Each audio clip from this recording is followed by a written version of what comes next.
Hurmatli obunachilar, men ishimni boshladim. Mana matushkasini chiqarib, xudo xolasa tuvaylarini tayyorlab oldim. Mana ehtiyotkorlik bilan chiqaryapmiz. Mana 3 ta tuvakka urflarini tayyorlab oldim. Ular kisli turishni yaxshi ko'rishadi. Shuning uchun hamisha chetdan kelgan gullarimizni kisli turflarga eksak, menimcha maqsadga muvofiq bo'ladi.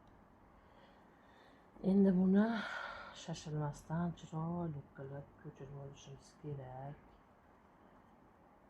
Urintirmasdan. Keyin iloji bo'lsa yantarli kislotaga solib qilsak, mana yaxshi bo'ladi. Hozircha menda yantarli kislotam yo'q. Shunday bo'lsa-da, eplab chiroyli qilib ekamiz. Endi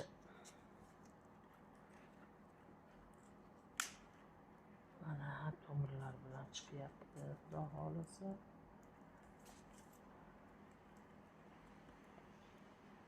Sog'lab qo'ymaslikka harakat qilamiz. Mana xudo xolasa bularni nargilarimga o'xshab chiroyli qilib ko'paytirib olsam, nihoyatda yaxshi bo'ladi. Menimcha bo'ldi shekilga, bu yoqqa qiyin bo'lyapti. Buni ham qiynamay bitta olaymikin yana. Osonmikin yo pichada olaymikin. Mana bo'ldi. Bu yoqni endi chiroyli qilib ekib olamiz. Mana turflarimni tayyorlab olganman, xudo xolasa. Chiroyli qilib buni nima qilib olamiz? Ekib olamiz. Tagini bostirib qo'ysak, mana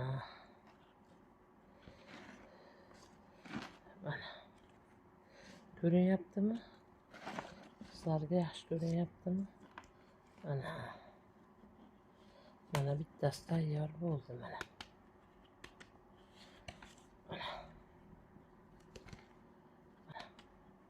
ko'rinyaptimi? Endi buni maga joylab olib, ikkinchisini tayyorlaymiz. Mana xudo xolasa ikkinchisini mana